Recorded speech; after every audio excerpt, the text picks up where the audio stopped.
Hefurðu heyrt að orkudrykkir geti hjálpað þér að ná árangri? Gert þig betri í því sem þú vilt takast á við? Gefið þér orku? Hljómar eins og draumadrykkur. En þrátt fyrir nafnið þá innihalda orkudrykkir litla sem enga orku. Þið vitið, orku eða kaloríur eins og hún kallast líka. Hins vegar innihalda þeir örvandi efni eins og koffín. Því væri réttara að kalla þá einfaldlega örvandi drykki. Þeir gera raunar ýmislegt annað en að gefa þeir orku og ekki allt saman gott. Hefur legið andvaka en fundist ómögulegt að vakna morgunin eftir? Áttu erfitt með að halda þér vakandi í skólanum? Ég vil heyra hvað kennarinn að tala um. Kannastu við þetta? Mikil neysla á orkudrykkjum getur haft mjög neikvæð áhrif á svefn, heilsu og líðan. Íslensk rannsókn sýnir að flestir nemendur í 10. bekk sofa ekki nóg, en þeir þurfa 9 tíma svefn. Þetta er áhyggjuefni, því ef einhver einn sefur ekki nóg, þá er það einum of mikið. Góður svefn er mikilvægasti orkugjafinn þinn og hann hreinsar heilan á hverri nóttu, bókstaflega. Yfir daginn safnast nefnilega upp óæskileg efni í heilanum sem þarf að losna við. Og á meðan þú sefur fer líkaminn á verkstæði og hreinsar þau burt. Rétt eins og hæggeng tölva sem er enduræst þarf að slökkva á okkur á hverju kvöldi með svefni til að við virkum vel daginn eftir og verðum frísk og glöð. Leið og við sofnum fara sérsveitarfrumurnar okkar í ræktina til að styrkja sig, svo það geti betur barist við bakteríur, veirur og aðra sýkla. Veistu af hverju unga börn sofa svona mikið? Eftir aðeins hálft ár frá fæðingu hafa þau tvöfaldast að þyngd. Þau þurfa til þess vaxtarhormón sem eru aðallega mynduð í svefni. Það sama á við þig. Þó þú tvöfaldist ekki að þyngd á hálfsásfresti, þá stækkaru þangað til vaxtarlínurnar lokast. Og eftir það, þá þarftu áfram vaxtarhormón til að halda líkamanum við. Styrkja beinin, auka vöðvamassa og gera þér margt fleira gott. Sem skiptir máli að þú ert í íþróttum. Eða bara til að viðhalda hraustum líkama, ekki satt? Það hefur lengi verið vitað að heilinn starfar betur ef við sofum vel. En það er aðeins nú nýlega sem við erum farin að skilja hversu gríðarlega mikilvægur svefnin er. Tökum minnið sem dæmi. Langtímaminn okkar er eins konar öryggishólf fyrir minningar. Allt sem við lærum og upplifum yfir daginn er flutt þangað meðan við sofum. Þannig að ef þú færð ekki nægan svefn, þá getur verið erfitt að muna það sem þú lærðir fyrir próf kvöldið áður, eða daginn þar áður. Svefn virkar því í raun eins og orkuskot fyrir líkamann. Margar heimsfrægar íþróttastjörnur nýta svefn markvisst við þjálfun sína. Bæði LeBron James og Usain Bolt eru þekktir fyrir að forgangsraða svefni. Og tennisstjörnurnar Venus Williams og Maria Sharapova setja sömuleiðis svefnin í fyrsta sæti.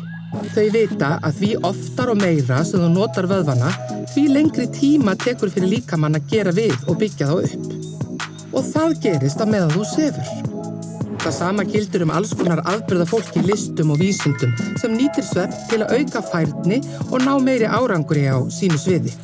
Á kvöldin byrjar heilinn að senda frá sér svefnhormónið melatonín sem veldur syfju og hjálpar þér að sofna.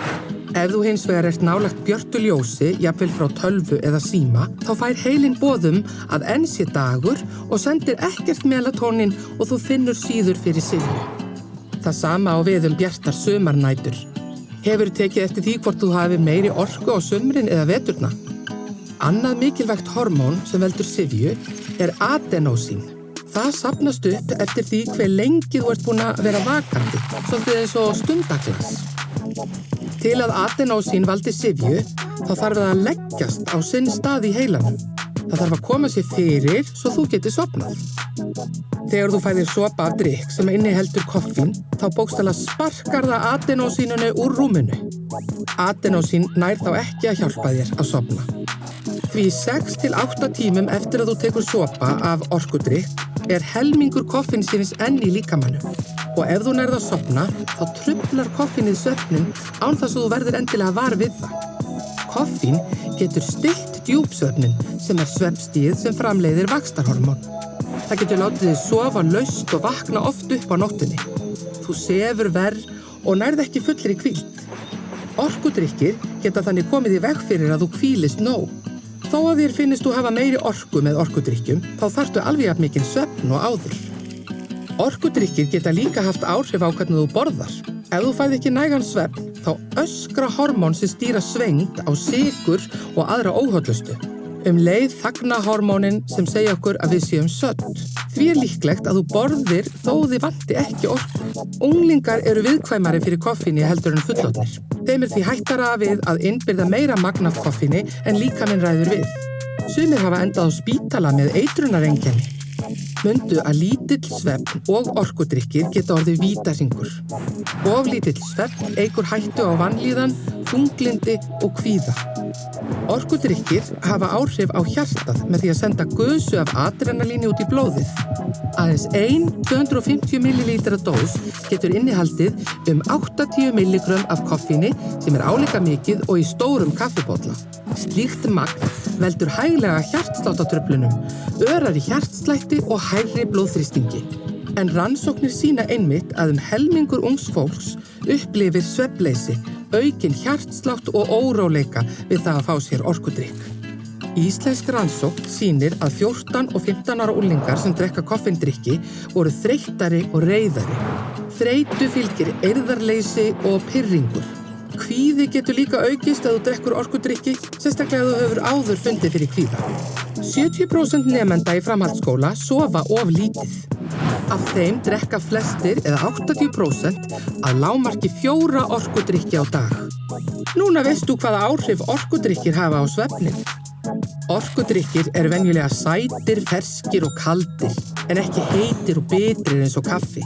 Það því auðvelt að fá úr þeim stærri skammt af koffíni en líkaminn ræður við.